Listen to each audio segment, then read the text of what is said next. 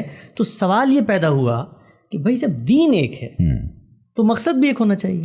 جب مقصد ایک ہے تو پھر مقصد کو جس طریقے سے امپلیمنٹ کرتے ہیں اس امپلیمنٹیشن کا قانون بھی ایک ہونا چاہیے.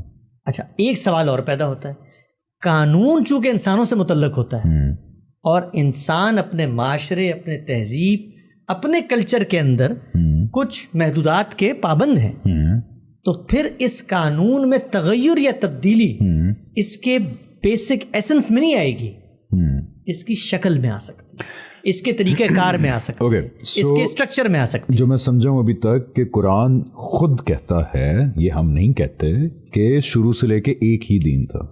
تو یعنی کہ دین ایک ہونے کا مطلب ہے کہ اس کے اہداف بھی ایک ہی ہوں گے, اس کی امپلیمنٹیشن کے جو بیسک پرنسپلز ہیں وہ بھی ایک ہوں گے. یعنی کہ اللہ تعالیٰ کی سنت کہہ لیں اس کو, اپنے دین کے حوالے سے اللہ تعالیٰ کی سنت بھی ایک ہی ہونی چاہیے. یہ why do you conclude that? Change بھی تو ہو سکتی ہے. اچھا, ایک مثال دیتا ہوں آپ کو یہ بات سمجھانے. ہو سکتا ہے, نہیں میں اپنا پوائنٹ آف ویو نا کامن مین سے لے کے آ رہا ہوں. ہو سکتا ہے کہ دین کا پہلے مقصد صرف ہو کہ لوگوں کو عبادت کروانی ہے, لیکن آخری دفعہ جب قرآن آیا, آپ صلی اللہ علیہ وسلم آئے, تو ہو سکتا ہے مقصد اور چینج ہو گیا کہ اب عالمی لیول پہ جو ہے وہ نافذ ہونا ہی ہے. اب یہ جیسے ڈاکٹر اسرار صاحب نہیں کہتے تھے کہ اللہ ان کو جنت نصیب کرے, کہ اسلام جب نافذ نہیں ہوتا تو مذہب ہوتا ہے, لیکن جب نافذ ہو جائے تو وہ دین ہوتا ہے. تو آداب چینج بھی تو ہو سکتے ہیں. تو بس پھر وہی کام کریں گے جو ہم نے پچھلی 3 قسطوں میں کیا ہے, کہ انگلی پکڑیں گے آپ کی, ہم کہیں گے بالکل ٹھیک کہہ سکتے ہیں, آپ سے غلطی, آپ کیسے غلط بات کر سکتے ہیں, آئیے اپنی بات کو اس کتاب کے الفاظ سے کوالیفائی کرتے ہیں. یہ دیکھ رہے ہیں آپ سورسز ہوتی کیا ہیں, یعنی کچھ بھی کہیں آپ. اور میں لے میں ہوں, لیکن مجھے پتا قرآن میں لکھا ہے کہ اور اللہ تعالیٰ اپنی سنت میں کبھی تبدیلی نہیں کرتا. قرآن مجید یہ بتاتا ہے کہ جب دین شروع سے ایک ہے, قرآن مجید جب یہ بتاتا ہے کہ دین کا مقصد کیا ہے, قرآن مجید جب یہ بتاتا ہے کہ پیغمبر کو بھیجتے کیوں ہیں, تو پھر وہ پیغمبروں کی داستان سناتا ہے نا. تو پھر آپ پیغمبروں کی داستان میں اگر کوئی کانٹرڈکشن پیدا ہو گئی ہے, پہلے پیغمبروں کو حکومت قائم کرنے کے لیے بھیجا گیا تھا اور ان کو کسی اور مقصد سے ان کو حکومت کے لیے بھیجا گیا ہے, تو یہ سب کے سب فلسفے, سب کے سب نظریات. میں یہ نکلوانا چاہ رہا تھا کہ قرآن اٹ سیلف بتاتا ہے, اٹ سیلف بتا رہا ہے. یہ آپ کی اور میری کوئی لاجیکل ازمپشن نہیں ہے. وہ جو کہتے ہیں نا غامدی صاحب, آپ میں ہم سارے لاجک سے سمجھنے کی کوشش کرتے ہیں, قرآن بتا رہا ہے جگہ جگہ. پلیز ایک منٹ ذرا اس کو مزید ایکسپلین کر دیں کہ اللہ تعالیٰ نے سمرائز کر کے کہاں کہاں بتایا ہے کہ میری سنت نہیں بدلتی ان معاملوں کے. دیکھیں وہ تو قرآن مجید کے اندر صفحے پہ اللہ تعالیٰ نے بتایا وَلَن تَجِدَ لِسُنَّتِ اللَّهِ تَبْدِيلًا. کفار کے ساتھ معاملات ہوں, انکار کرنے والے ہوں, رسولوں کو بھیجا جائے تو اس کے ساتھ جو قانون ہو, ویسے اللہ تعالیٰ کا دنیا میں عزل و نسب کا قانون ہو, قوموں کو اٹھانا گرانا, ان سب چیزوں کے بارے میں اللہ نے طے کر دیا ہے کہ اللہ کی سنت تبدیل نہیں ہوتی. وہ جو بات میں نے کی تھی اس کو میں ایک سادہ مثال سے سمجھاتا ہوں. میں آپ سے کہتا ہوں کہ بھائی آپ پاکستان کے شہری ہیں, آپ پاکستان کے آئین کی پیروی کریں, کانسٹیٹیوشن آف پاکستان کے آگے سرنڈر کرنا, اس کو اوبے کرنا, اس کی کمانڈز اور اس کی جو انسٹرکشن ہے ان کو فالو کرنا, یہ آپ پر لازم ہے. تو اب کانسٹیٹیوشن آف پاکستان کب بنا تھا؟ 1973 میں, 1973 کا آئین. لیکن جو کانسٹیٹیوشن آف پاکستان اس وقت آپ کے ہاتھ میں ہے وہ ہے تو 73 کا, لیکن اس کے اندر امینڈمنٹس ہوئی, آخری امینڈمنٹ 18ویں ترمیم ہے جس کے بارے میں آج کل بات ہو رہی ہے. 18 ترمیمات ہو چکی ہیں, ٹھیک ہے نا. تو جب میں آپ سے کہوں گا کہ آئین کی پیروی کریں تو اس کا مطلب یہ کہ آئین جس حالت میں, جس کیفیت میں, جن اضافوں کے ساتھ اس وقت موجود ہے, آپ نے اس کی پیروی کرنی. اچھا, ایک پوائنٹ میں یہ بھی سمجھاؤں کہ ہمارے جو پچھلی امتیں تھیں جیسے یہود ہیں یا نصارہ ہیں, میرے خیال ڈفرینس یہی ہے کہ آج کے دور میں اگر کسی سے کہا جائے کہ آپ پاکستان کے آئین کی پیروی کریں, وہ کہیں بھی ہم تو صرف اس آئین کی پیروی کریں گے جو 1973 میں آیا تھا. 1973 کے بعد جو بھی ترامیم ہوئی ہیں, آئی ایم سوری, ہم نہیں فالو کریں گے, یہ ہماری پہلے سے امتوں کا میرا خیال ہے یہ والا ایک. دیکھیں یہ اس میں پوائنٹ کیا ہے, اس میں پوائنٹ یہ ہے کہ جب دین نے یہ کہا کہ تم نے ابراہیم کے رستے کی پیروی کرنی ہے, ابراہیم کی ملت کو فالو کرنا ہے, اور دین شروع سے ایک ہے. اب جب دین ایک ہے تو دین کی جو پریکٹسز ہیں, پریکٹسز دیکھیں ہر دنیا میں ہر فلسفے کے 2 رخ ہوتے ہیں. ایک ہے تھیوری, ایک نان ٹینجیبل چیز, ایک ہے پریکٹیکل چیزیں, پریکٹس کی چیزیں.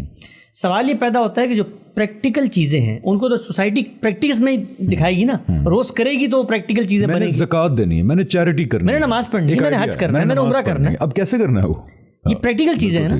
سوال یہ پیدا ہوا کہ یہ جو پریکٹیکل چیزیں ہیں, ان پریکٹیکل چیزوں کو انیشیٹ جیسے بھی ہوئی ہوں, لکھ کے ہوئی ہوں, بول کے ہوئی ہوں, آسمان سے آواز آئی ہو, جیسے بھی ہوئی ہوں, ایک دفعہ انیشیٹ ہو گئی اگر, اب وہ سوسائٹی کا مشترکہ کمبائن حافظہ ہے, کمبائن میموری ہے. کیوں؟ مثال دیتا ہوں میں آپ کو. میں نے نماز پڑھنا سیکھی, کیسے سیکھی؟ گھر سے سیکھی, ہم نے امی ابو کو دیکھ کے. امی ابو نے کہاں سیکھی؟ اپنے امی ابو کو دیکھ کے. بالکل. اچھا, امی ابو نے کوئی نماز خود سے گھر میں سیکھ لی تھی؟ مسجد پڑھی تھی, محلہ پڑھ رہا تھا, جمعہ ہوتا تھا, اور عیدین ہوتی تھی, پوری سوسائٹی پڑھ رہی. عملی چیزیں جو ہیں وہ سوسائٹی میں ایگزسٹ بھی کرتی ہیں. اب یہ سوال پیدا ہوا کہ یہ جو عملی چیزیں آلریڈی ایگزسٹ کرتی ہیں, میں اگر آپ کو یہ کہوں, آپ کو یہ بتاؤں کہ دیکھیں آپ نے دائیں ہاتھ گاڑی چلانی ہے, یہ قانون ہے, ٹھیک ہے نا, آپ سڑک پہ نکلتے ہیں اور آپ دیکھ رہے ہیں سب دائیں ہاتھ چلا رہے ہیں, تو آپ کے لیے یہ زیادہ بڑی دلیل ہوگی کہ سب دائیں چلا رہے ہیں, یا میرا کاغذ پہ لکھا ہوا کوئی انسٹرکشن بڑی دلیل ہوگی؟ ہاں نہیں, وہ زیادہ بڑی دلیل ہوگی کہ بھائی سب یہ وہی کام کر رہے ہیں نا. ٹھیک ہو گیا. بالکل. دین نے جب اپنی یہ ہدایات دیں, انبیاء کے ذریعے دیں, اس کے پریکٹیکل حصے کو لوگوں نے پریکٹس کرنا شروع کر دی, رائٹ. اب جب اگلا پیغمبر آیا تو آپ مجھے بتائیں اس اگلے پیغمبر کو کیا یہ کہنے کی ضرورت ہے کہ آؤ لوگوں میں تمہیں بتاتا ہوں کہ نماز کیا ہوتی ہے, کہ روزہ کیا ہوتا ہے, روزہ کیا ہوتا ہے, زکوٰۃ کیا ہوتی ہے. وہ پریکٹسز آلریڈی چلتی ہوئی آ رہی ہیں. اس لیے کہ جب آپ یہ کہیں گے کہ نماز کیا ہوتی ہے, آپ سمجھانا چاہیں گے, تو لوگ یہ کہیں گے کہ بھائی آپ نماز کے بارے میں مجھے سمجھا رہے ہیں, آپ ذرا خود غور کریں کہ ایک لفظ آپ بول رہے ہیں نماز, ٹرمینالوجی, مجھے پتہ ہے وہ کیا ہے, مجھے پتہ ہے وہ کیا ہے, تو یہ آپ سے تو انیشیٹ ہی نہیں ہوتی. اچھا ٹھیک. اور یہ بھی بائی دا وے ہم نہیں کہہ رہے, اچھا میں بائی دا وے ریمائنڈ اس لیے کرا رہا ہوں بار بار کہ لوگ یہ کہتے ہیں کہ اچھا جی یہ تو دیکھیں نا آپ نے خود سوچ لیا ہے بات. یہ قرآن کہتا ہے کہ اور نماز پڑھو اس طرح جس طرح اپنے سے پہلوں کو پڑھتا ہوا دیکھتے ہو, روزہ رکھو جیسے اپنے پہلے سے. آج رمضان آج کل چل رہا ہے, ہم ابھی افطار کر کے آئے ہیں. کیا کرتے ہیں ہم رمضان میں؟ کیا آیت پڑھتے ہیں؟ کتب علیکم الصیام کما کتب علی الذین من قبل, جیسے کہ تم سے پہلوں پہ فرض کیا. یہی معاملہ نماز کا ہے. ہم نے موسیٰ کو کہا اپنے گھروں کو قبلہ بنا لو, ہم نے نوح کو کہا نماز پڑھو. تو پریکٹسز جو ہیں وہ ایک ہیں, لیکن جیسے جیسے زمانہ بدلتا ہے, زمانہ بدلے گا, پیغمبر آئیں گے, پیغمبر کو ہدایت لے کر آئیں گے, وہ ہدایت ٹرانسفارم ہوگی نا, تو اس کے اندر, اس کو میں بالکل سادہ مثال سے کہتا ہوں, ایک سافٹ ویئر ہے آپ کے پاس, اس سافٹ ویئر کی جب اپڈیٹ آتی ہے تو سافٹ ویئر کا فنکشن تبدیل نہیں ہوتا, اورینٹیشن میں تھوڑا سا فرق ہے. تو ہوا کیا, یا کچھ نیا ایڈ ہو جاتا ہے یا کچھ نکال دیا جاتا ہے. ہوا کیا, رسول اللہ صلی اللہ علیہ وسلم کو جب ہم نے کہا کہ آپ دین کا تنہا سورس ہیں, کیوں؟ کیونکہ اللہ نے ان کو کہا کہ آج سے تم رسول ہو. بالکل. تو اب انہوں نے جو جاری پریکٹسز تھیں ان کے اندر کچھ ترمیمات بھی کی, کچھ اضافے بھی کیے, کچھ جو مردہ ہو گئی تھی ان کی تجدید بھی کی, ان کو زندہ بھی کیا. مثال دیتا ہوں میں آپ کو. نماز تو لوگ پہلے سے پڑھتے چلے آ رہے تھے. کیا پہلے لوگ نماز میں قرآن پڑھتے تھے؟ نہیں پڑھ سکتے. کیوں؟ قرآن تو نازل رسول اللہ پہ ہوا اس وقت. بالکل. تو جب قرآن رسول اللہ پہ نازل ہوا تو اس کا مطلب وہ قرآن نہیں پڑھتے تھے, کوئی اور دعا پڑھتے تھے. اس دعا کو قرآن کے آنے کے بعد پیغمبر نے ریپلیس کر دی قرآن کے اس کے ساتھ, قرآن کے ورسز کے ساتھ. اور یہ بالکل ایک نیچرل چیز ہے, ایسے ہی ہونا چاہیے. قبلہ بھی چینج ہوا, وہ بھی ایک مثال ہے. یعنی قبلہ پہلے وہاں پر تھا, اللہ تعالیٰ نے. یہ بھی ایک دلیل ہے نا کہ پہلے ہمارا جو قبلہ اول تھا وہ تو جروسلم میں تھا. نہیں, وہ ان کے لیے تھا, یہاں والوں کے لیے یہ والا تھا. یہاں والوں کے یہ والا تھا, لیکن پہلے ہم نے دین ابراہیمی کے لیے اس کی پیروی کی. پھر اگر وہ چینج کیا تو بتایا گیا قرآن کے اندر. نہیں, وہ تو یہی اسی قبلے پہ مسلمان پڑھ رہے تھے. وہاں بھی دیکھیں کیا ہوا, آپ نے سوال کر دیا تو بیچ میں اس کو مختصر جواب دیتا ہوں. ہوا کیا, بڑی خوبصورت چیز ہے جو اللہ تعالیٰ نے وہاں کی. ہوا یہ کہ مسلمان خانہ کعبہ کی طرف منہ کر کے نماز پڑھ رہے ہیں, ٹھیک ہے, رسول اللہ کے عہد میں پڑھ رہے ہیں, آپ سے پہلے پڑھ رہے ہیں, سب اسی طرف پڑھ رہے ہیں. بالکل صحیح. یہود اس طرف کر کے پڑھ رہے ہیں. اچھا, اب کیا ہوا, تو یہود نے ان سے یہ مطالبہ کیا کہ بھائی یہ جو قبلہ ہے تو قبلہ تو خدا کا وہ بھی ہے نا, تو تم اپنے قبلے کے اوپر نازاں ہو, فخر کرتے ہو, ہمارے قبلے کی پیروی نہیں کرتے. اللہ تعالیٰ نے یہ آزمانے کے لیے کہ یہ قوم کیا اس حمیت میں مبتلا ہے کہ ہمارا قبلہ, ہمارا ٹریڈیشن, ہماری پیغمبری, تو کیا کہا کہ آج سے منہ ادھر کے بجائے ادھر کر لو تاکہ ہم دیکھیں کہ ان میں سے کون پیروی کرتا ہے. کہ قبلہ کیا ہے. بھائی قبلہ تو اللہ کی مشیت کا اظہار ہے نا, اللہ کی منشا کا اظہار ہے, کس طرف جاتے ہیں. تو بات کہاں سے چل رہی تھی؟ بات یہاں سے چل رہی تھی, ہم نے کہا کچھ عملی چیزیں ہیں. اب عملی چیزوں کو عمل منتقل کرے گا کہ نہیں کرے گا. اچھا ایک چھوٹا سا نقطہ اور یہاں بیان کر رہے ہیں. جیسے ہم نے قرآن کے بارے میں کہا تھا نا کہ قطعی اور ایبسولوٹ ہے, کوئی دو رائے نہیں ہے اس کے بارے میں. کیوں؟ اس لیے کہ اس کے ساتھ اجماع, کنسنسس اور تواتر لفظی ہے. لوگوں نے قرآن کے لفظ لفظ کو پڑھا ہے, لکھا, یاد کیا ہے. بالکل. تو عمل کے ساتھ کیا ہوا کہ عمل بھی لوگوں کے فہم میں متفق علیہ ہے اور عمل میں متواتر ہے, کنٹینیوس ہے. ٹھیک ہے. تو اس کو کیا کہتے ہیں ہم اصطلاح میں کہ وہ پریکٹسز جو انبیاء کے ٹریڈیشن میں جاری تھی, رسول اللہ صلی اللہ علیہ وسلم نے اس میں اضافہ کیا, ترمیم کی, تجدید کی, اور اس کو اجماع یعنی کنسنسس اور تواتر عملی یعنی پریکٹیکل کنٹینیوٹی کے ذریعے آگے منتقل کر. کہ حسن بھائی دین کی theory which is Quran and the practice which is سنت, دونوں کے دونوں میرے خیال ہے انسانی دماغی لحاظ سے بھی جو سب سے بہترین میکنزم ہو سکتا ہے کسی انفارمیشن یا پریکٹس کو محفوظ کرنے کا, جو کہ کنسنسس اور تواتر ہے.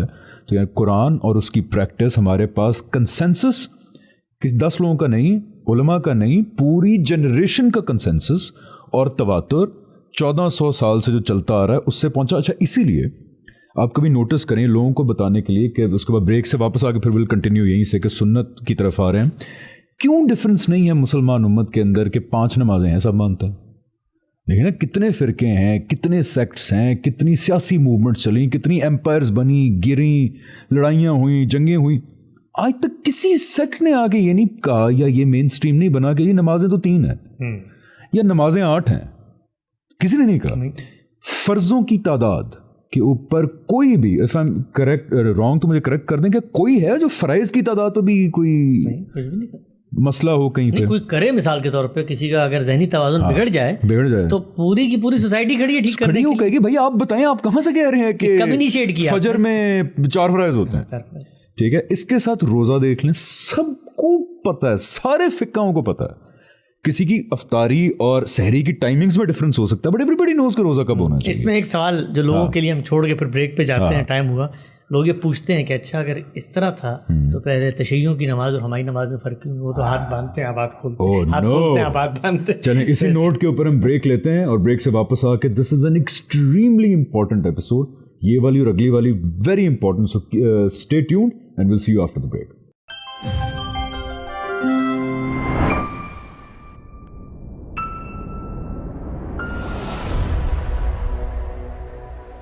جی welcome back to conversing Islam. ہم سورسز پہ آ چکے ہیں اور سورسز کے اندر we've completed in summarized way Quran, اور اب ہم موو کر رہے ہیں اس بات کے اوپر کہ قرآن کے اندر جو دین بتایا گیا اس کی جو اپلیکیشن ہے فزیکلی, اس کی طرف ہم آ رہے ہیں. So without wasting further time please continue. Hassan بھائی یہ بڑی امپورٹنٹ ایکیڈیمک پوائنٹ ہے جس کو ہم ہٹ کر رہے ہیں. جی دیکھیں پھر سے جوڑ لیتے ہیں تاکہ لوگوں کے ذہن میں بات تازہ رہے کہ میں بطور ایک عام آدمی کے مذہب کے بارے میں جب غور کرتا ہوں تو مذہب نہ کسی تاریخی واقعے کا نام ہے, نہ کسی کے حق و باطل پہ ہونے کا نام ہے, نہ اس بات کا نام ہے کہ کس نے دروازے سے کس کو دھکا دیا تھا, نہ اس بات کا نام ہے کہ کس میدان میں کیا کون جیتا تھا. میں نے ابتدا میں آپ سے عرض کی تھا کہ مسلمانوں کے معاشرے میں جا کر ان کی مذہبی فکر کو اگر آپ ڈی کوڈ کریں تو آپ کو جو موضوعات ان میں دلچسپی کے نظر آئیں گے ان میں سے کسی ایک کا بھی مذہب سے کوئی تعلق نہیں. مذہب نام ہے خدا کی تائید کا, خدا کی بات کا. وہ بات کہاں بیان ہوتی ہے؟ قرآن مجید میں. علمی عقلی طور پہ طے ہو گیا اللہ کی کتاب ہے, قرآن کو کھولیں گے. قرآن کو ہم نے کھول لیا تو وہ نقطہ جس سے ہم نے آج گفتگو کا آغاز کیا تھا وہ یہ تھا کہ جب اس نے یہ کہا کہ تم ملت ابراہیم کی پیروی کرو, جب اس نے یہ کہا کہ تم ابراہیمی کے ٹریڈیشن پہ ہو, وہ سماکم المسلمین من قبل وفی ھذا, اس کو اللہ نے مسلمان بنایا تھا اور تمہیں بھی مسلمان بنایا ہے, تو آپ نے اس کا کیا نتیجہ نکالا تھا کہ وہ ٹریڈیشن لازمی پایا جانا چاہیے. وہ ہوگا تو اس کی طرف توجہ دلائی جائے گی. پہلا نقطہ. دوسرا نقطہ یہ تھا کہ جب یہ کہا کہ اس کی پیروی کرو تو بالکل ٹھیک کہا. کیوں؟ اس لیے کہ اگر دین ایک ہے, خدا ایک ہے, اس کی سنت ایک ہے, اس کے پیغمبر ایک ہیں, تو پھر اس کا طریقہ کار, اس کے ورچوز, اس کا نصب العین، اس کا آدرش، وہ ریچولز، وہ فزیکل سمبولک پریکٹسز، وہ بھی ایک ہونی چاہیے. پھر ہم نے اس پہ تفصیل سے بات کی تھی کہ وہ ایک ہوں گی لیکن ان کے اندر تغیر بھی ہو سکتی ہے، تبدیلی بھی ہو سکتی ہے، امینڈمنٹ بھی ہو سکتی ہے. جس طرح ہم نے آئین کی مثال دی، آئین کی مثال 1973 کا ہی آئین ہے لیکن اس کے اندر امینڈمنٹس ہوئی ہیں. تو آپ کو جب کہا جائے گا کہ آئین کو مانو تو اس کا مطلب ہوگا کہ آئین جو اس وقت تمہارے ہاتھ میں اس کو مانو. تو ایک عام آدمی جب قرآن کو کھولتا ہے تو قرآن انگلی پکڑ کے اس کو توجہ دلاتا ہے کہ مذہب کی کچھ عملی پریکٹسز بھی ہیں. ان عملی پریکٹسز کو اس بات پر آتے ہیں اب کہ کیا قرآن کو لکھنا چاہیے تھا. تو ہم نے آپس میں اس پر گفتگو کر کے طے کیا تھا کہ اگر وہ لکھتا تو ہم سوال اٹھاتے. لوگ عام طور پر پوچھتے ہیں قرآن میں نماز کا کہاں ذکر، قرآن میں حج کا پورا طریقہ کہاں بیان ہوا ہے، قرآن میں کتنی زکوٰۃ دینی ہے، یہ تو کہیں لکھا ہوا ہی نہیں ہے. تو اب یہ بنیادی سوال پیدا ہو گیا نا کہ بھائی سورس ہے دین کا اور اس کے اندر تو یہ کانٹینٹ ہی نہیں، جس کی ایکسپلینیشن یہ دی جاتی ہے کہ وہ پایا جاتا ہے احادیث کے اندر. تو اب تک جو ہم نے بات کی، اگر کوئی آپ کو آ کر یہ کہے کہ نہیں ہے، آپ اس کو یہ کہنے کی پوزیشن میں ہوں گے کہ اگر ہوتا تو تب میرے لیے پرابلمٹک. اگر ہوتا طریقہ کار کا مطلب تھا یہ کوئی نئی چیز ہے، یا نئی چیز ہے یا بالکل ہی بھولی جا چکی، تاریخ کے پنوں میں وہ بالکل ہی گم ہو گئی کہ قرآن میں اللہ تعالیٰ کو دوبارہ انٹروڈیوس کرانا پڑا اس کو. اگر طریقہ کار مینشن ہوتا سے میں یہ کنکلوژن ڈرا کرتا. یہاں پر کوئی شخص یہ کہہ سکتا ہے کہ آپ نے کہا کہ دین کی جو عملی پریکٹسز ہیں، جو فزیکل پریکٹسز ہیں، ان کو تو سننا میں جاری کر دیا کیونکہ پورا معاشرہ کر رہا ہوتا ہے، وہ معاشرہ آگے ٹرانسفر کر رہا ہوتا ہے. تو کوئی شخص یہ کہہ سکتا ہے کہ بھائی مثلاً میراث کے احکام ہیں وہ بھی تو عملی ہیں، وہ بھی تو چل ہی رہے ہوں گے نا. یا مثلا کوئی شخص یہ کہتا ہے کہ قرآن مجید میں زنا کی سزا بیان ہوئی ہے یا چوری کی سزا بیان ہوئی ہے، وہ بھی تو عملی کام ہے. تو وہ وہاں سے آپ کیوں نہیں لیتے ٹریڈیشن سے؟ سوال پیدا ہوتا ہے کہ نہیں؟ تو دیں جواب اگر ہوتا ہے تو. نہیں تو لیجسلیشن ہے نا، وہ تو اچھی بات کی کہ وہ ایک ایسی چیز ہے، وہ ایک ایسی چیز ہے جو کبھی کبھی ہوتی ہے.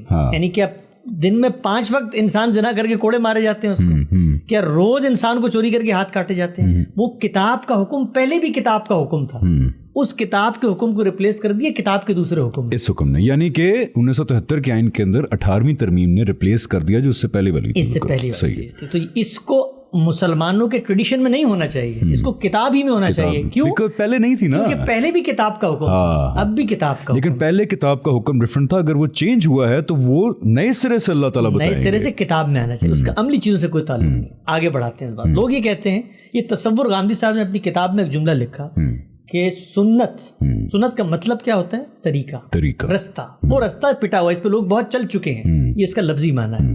اصطلاح کے اندر ہم اس تعریف میں گئے کہ بھائی اللہ تعالیٰ رسول اللہ کو کہہ رہے ہیں کہ ابراہیم کی ٹریڈیشن کو فالو کرو، تو وہ طریقہ، وہ رستہ جو ابراہیم کا تھا. لوگ یہ سوال کرتے ہیں کہ بھائی یہ آپ کہاں سے لے کر آ گئے ابراہیم کی سنت کو یہاں پہ؟ دین تو رسول اللہ سے شروع ہوا، انہوں نے ہمیں سنت دی، یہ آپ کہاں پیچھے چلے گئے؟ یہ کس کی؟ نہیں، یہ بھی ہوتا ہے کہ نہیں ٹھیک ہے، دین ابراہیمی کی اصطلاح بھی ہمارے یہاں مشہور ہے، لیکن آپ صلی اللہ علیہ وسلم جب آئے تو پچھلی تمام چیزیں منسوخ ہو گئی. یعنی کہا یہ جاتا ہے کہ جیسے پہلے لوگ کچھ اور کام کرتے تھے اور اب کچھ اور کام کرتے ہیں، بہت بڑی غلط فہمی ہے.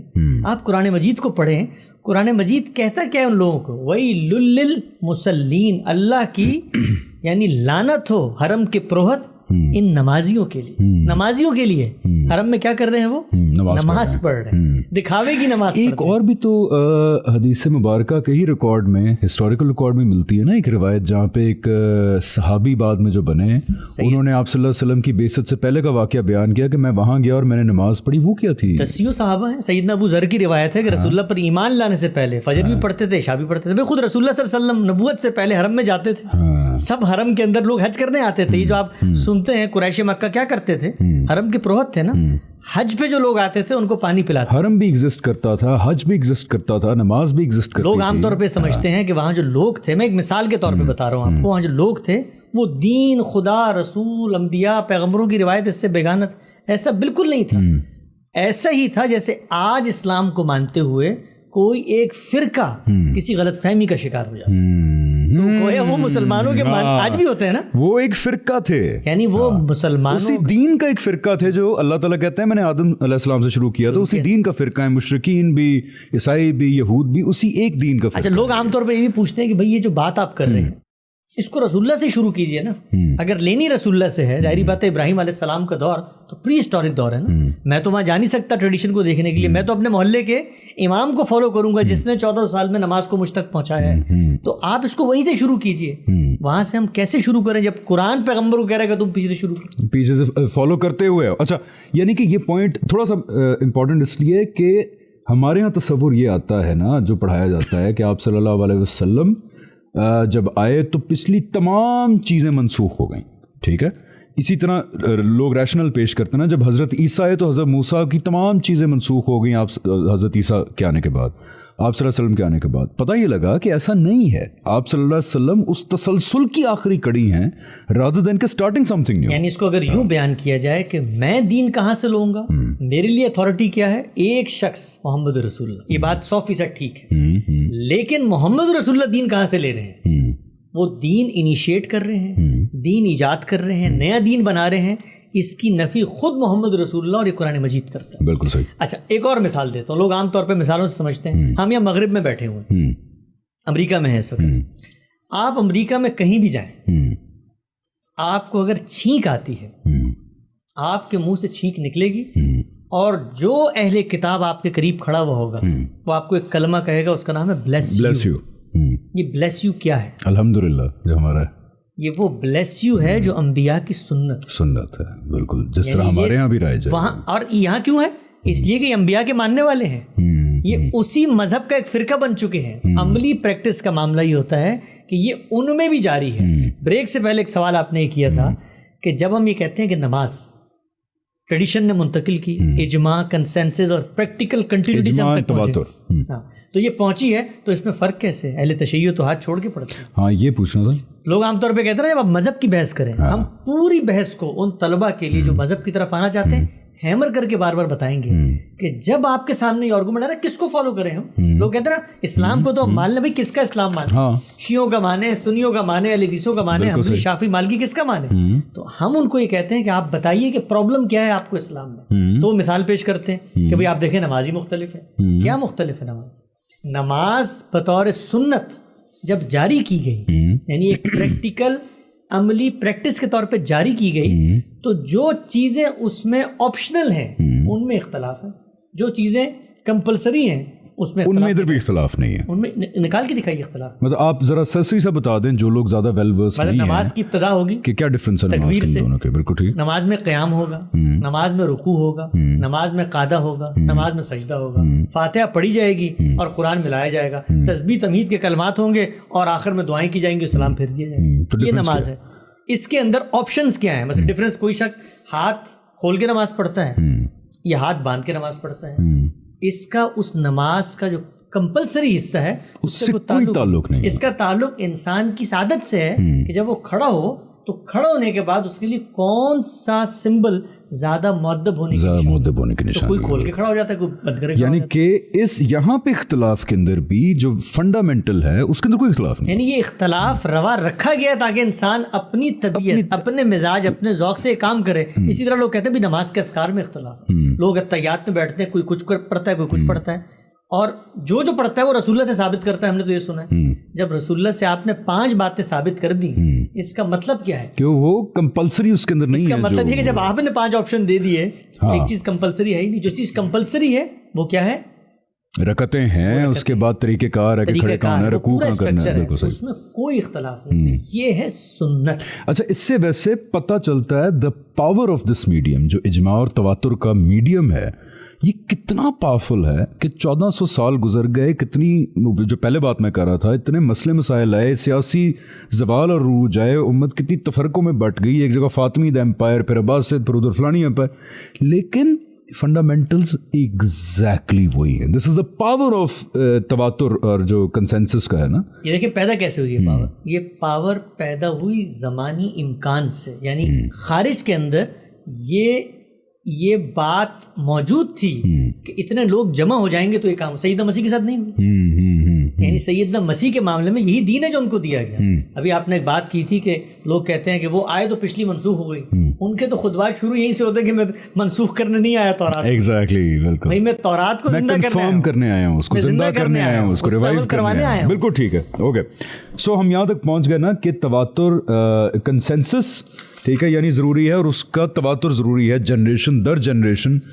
قرآن اور ہماری عبادات یا وہ چیزیں جو فرائض ہیں, جو فنڈامنٹل ہیں, حج, روزہ, زکوٰۃ, نماز, یہ ساری چیزوں کے اندر اختلاف آج نہیں ہے. اس کا مطلب یہ ہے کہ ان کا جو میڈیم ہے کنسنسس اینڈ تواتر, اس کے تحت یہ ساری چیزیں ہمارے تک پہنچ گئی. وہ جس گاڑی پہ رکھ کے ہم تک پہنچی ہیں اس پر ہمیں اعتماد ہے کہ وہ سیدھی وہاں سے یہاں. پھر ایک مثال دوں چھوٹی سی, جیسے کہ نماز کیسے پڑھنی ہے, نماز کتنی پڑھنی ہے. آپ صلی اللہ علیہ وسلم نے جو پچھلی امتیں کر رہی تھیں, جو سنت چلی آ رہی تھی, جو قرآن نے کہا آپ صلی اللہ علیہ وسلم کو کہ سنت ابراہیمی کو فالو کریں, جو وہ چلتی آ رہی تھی, ٹھیک ہے, اس کو جاری کیا. اس میں کچھ بدعتیں آ گئی تھیں تو اس کو کریکٹ کیا, اور کچھ اضافہ کرنا تھا تو وہ کیا, اور اس کو جاری کیا ایک پوری کی پوری جنریشن کو, جس نے آگے پوری کی پوری جنریشن کو جاری کیا. یعنی کہ ایسے نہیں ہو سکتا کہ میں پوچھوں کہ ظہر کی نماز پڑھنے کا طریقہ کون سی کتاب میں لکھا ہوا ہے, تو آپ مجھے کسی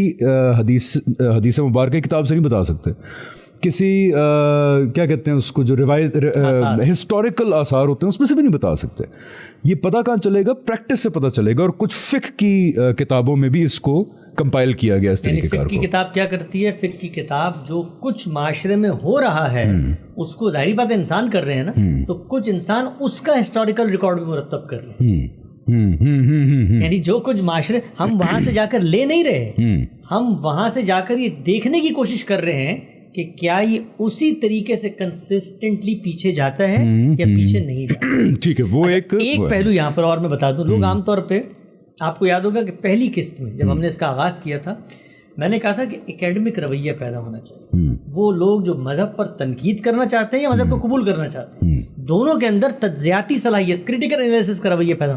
لوگ یہ پوچھیں گے کہ جو آپ نے پوری گفتگو کی ابھی, یہ آپ ہی کو پتہ چلی آج, وہی سوال جو آپ ہر نشست میں کرتے ہیں. یہ تو ہر چیز کے اوپر یہ سوال ہوتا نا کہ یہ آپ کو پتہ چلا جا کے, تو اس پہ کیا کہیں گے؟ تو میں اس پہ یہ کہوں گا ان سے کہ دیکھیں, علم کا جو ٹریڈیشن ہے, جو میں نے پہلی گفتگو میں کہا تھا, اس ٹریڈیشن کے ساتھ ہمارا تعلق بہت کمزور ہو چکا ہے.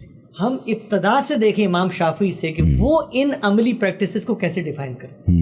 ان کی کتاب ہے الرسالہ, اس کو کھولیں, امام شافعی علیہ رحمہ کی. اس میں وہ بتاتے ہیں کہ بھائی یہ جو اللہ میاں ان کو کہہ رہے ہیں رسول اللہ کو بار بار ابراہیم کے ٹریڈیشن کی پیروی کرو, تو اس سے مراد کیا ہے, اور اس کو جو آگے جاری کرتے ہیں ان میں کون کون سی چیزیں آتی ہیں. تو وہ کہتے ہیں کہ یہ وہ چیزیں ہیں تنتقل کافہ عن الکافہ, جیل عن الجیل, جن کو جنریشنز منتقل کرتی امام شافعی. Very important information. اور اس میں پتہ ہے وہ مثال کے دیتے ہیں, نماز, روزہ, حج.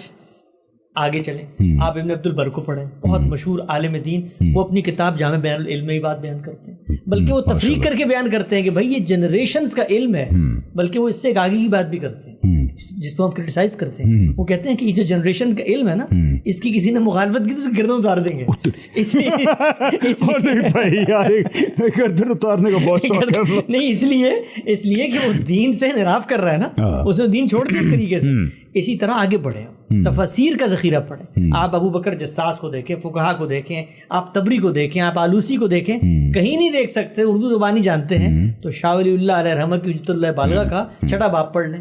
وہ بتاتے ہیں کہ ملت ابراہیم کی پیروی سے کیا مراد. Very good. یہی وہ علم کا ٹریڈیشن ہے.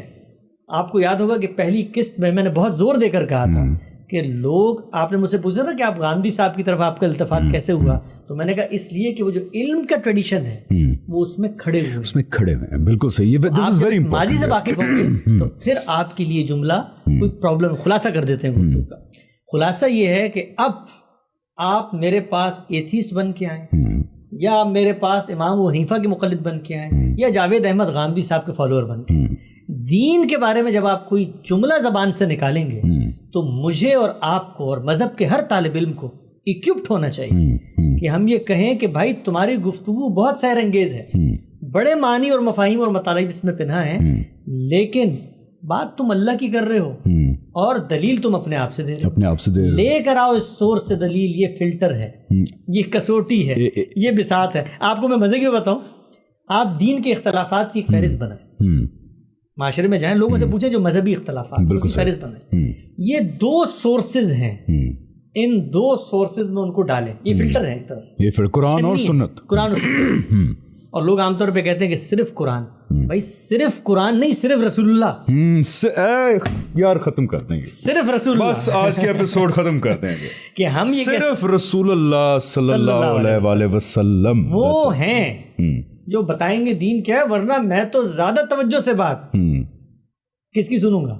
افلاطون ارسطو کی سن لوں. بالکل صحیح. میں تو کسی حکیم, کسی فلسفی, مجھے لگتا ہے کہ محمد رسول اللہ نے اس کو دین کی حیثیت سے جاری کیا تھا, میں تب مانوں, میں تو آنکھ اٹھا کر تب دیکھوں. بالکل صحیح. وہ ہیں قرآن و سنت تو بعد میں ہیں, وہ کچھ نہ دیتے. ایک مثال دے رہا ہوں میں, ان کے پاس لوگ جمع نہ ہوتے, ایمان نہ لاتے, سیدنا مسیح والا معاملہ ہو جاتا تو ان کی چند حکایتیں اور باتیں ہوتی ہیں نا, اس طرح بائبل کے مجموعات میں لکھی گئی ہیں, تو ہم اس میں سے دین تلاش کرتے, اور اگر ہمارا فیصلہ نہ ہوتا تو پوری زندگی دیواروں میں سر مار کے رخصت ہو جاتے.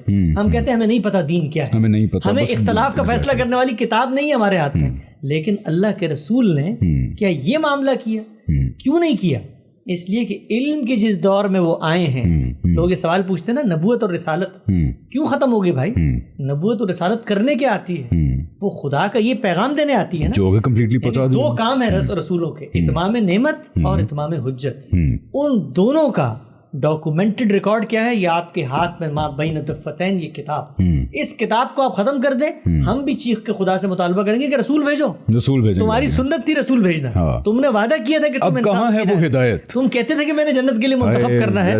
تو جب تک یہ نہیں ہوگا تو خلاصہ کلام یہ ہے آج کی گفتگو کا کہ مذہب کے بارے میں ہر طالب علم کو مستحضر رہنا چاہیے, یاد رہنا چاہیے کہ کوئی عالم, کوئی فلسفی, کوئی حکیم, کوئی ابن قیم, کوئی مولانا مودودی, کوئی امام ابو حنیفہ, کوئی جاوید احمد غامدی بات کریں گے تو ہم ایز اے طالب علم ان سے یہ مطالبہ کریں گے کہ آپ کی بات سر آنکھوں پہ قرآن اور سنت سے اس کی دلیل لائیں, ورنہ آپ کی بات اور کانٹ اور ہیگر اور افلاطون اور ارسطو کی بات میں کوئی فرق نہیں ہے. Very nicely summarised. I think کہ ہمیں یہاں پہ ہی آج کنکلوڈ کرنا چاہیے before we move on to the حدیث پارٹ.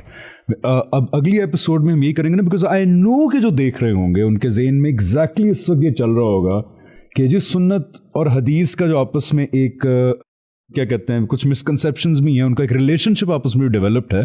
تو آپ کے ذہن میں سوال آ رہا ہوگا, آئی نو اٹ, کہ حدیث کیا ہے اور سنت کیا ہے, کیا دونوں ایک ہی ہیں, کیا سنت حدیث سے نہیں ملتی, حدیث میں اگر کوئی بات آپ صلی اللہ علیہ وسلم کی کہی ہوئی ثابت ہو جائے تو آپ کیسے اس کو نہیں اس طرح مان سکتے. یہ سارے سوالات we know about it, but we are addressing these issues ایک کیلکولیٹڈ طریقے سے, تاکہ ہم اپنی جو بات کہنا چاہ رہے ہیں وہ مؤثر طریقے سے پہنچ سکے آپ کی طرف.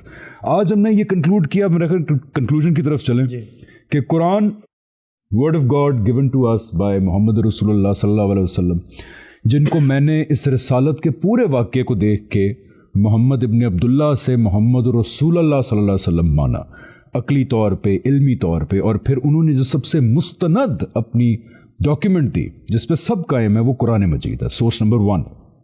اس کے بعد کیا کوئی اور سورس بھی ہے؟ بالکل ہے. محمد رسول اللہ صلی اللہ علیہ وسلم نے کچھ پریکٹسز کو جاری کیا جو دین ابراہیمی کی پریکٹسز ہیں, اور ان کو ایکشن کے ساتھ جاری کیا, ایک پوری جنریشن کے سامنے جاری کیا. نماز ہے, روزہ ہے, حج ہے, اس کے علاوہ باقی پریکٹسز ہیں. وہ کیسے, اب سوال پیدا ہوا نا کہ قرآن اور سنت مان لیا, میرے تک کیسے آئیں؟ تو وہ کسی ایک کتاب کی صورت میں نہیں آئی, صرف ایک کوئی تاریخی کتاب, وہ کوئی 10 لوگوں نے ہمیں نہیں بتائیں, وہ کوئی 6 علماء نے نہیں بتائیں, وہ کوئی 2000 علماء نے نہیں بتائیں ہمیں. یہ قرآن اور سنت کیسے پہنچی ہماری طرف؟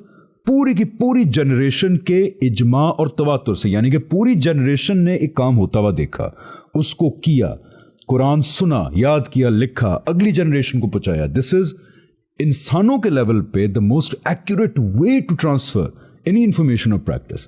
اسی لیے اب آپ کہیں گے کہ یار یہ تو آپ کا خیال بھی ہو سکتا ہے کہ بڑا افیکٹو ہے, یہ نہیں, ریالٹی کے اندر اس کا ایویڈنس موجود ہے. کیا ایویڈنس موجود ہے؟ کہ قرآن اور سنت ہمارے تک بالکل خالص فارم میں پہنچ چکی ہے, اجماع و تواتر سے. کیا ایویڈنس ہے اس کا سب سے بڑا ایویڈنس یہ ہے, قرآن میں, عبادات میں, سنت میں کوئی پوری دنیا کے مسلمانوں کے اندر کوئی اختلاف آج تک موجود نہیں رہا. مثال کسی مسلمان نے یا فرقے نے کہا کہ آج تک یہ نہیں کہا کہ 5 نمازیں نہیں ہیں جی 3 ہیں یا 8 ہیں, یا ظہر کی نماز میں 4 فرض نہیں ہیں 2 فرض ہیں, کسی نے نہیں کہا آج تک یہ. تو اس کی ایویڈنس یہ ہے کہ آج تک کوئی اختلاف ان چیزوں میں نہیں آیا. یہاں تک ہم پہنچ چکے ہیں 2 سورسز کے اوپر. In the next episode, we would want to touch now, slowly, gradually, the hadith part. We come to the tarihi record part. So till then, stay tuned and stay safe. I hope آپ کا رمضان اچھا جا رہا ہوگا ساروں کا. Give time to your family, do good deeds, and we'll see you in the next episode. So, assalamu alaikum wa rahmatullahi wa barakatuh.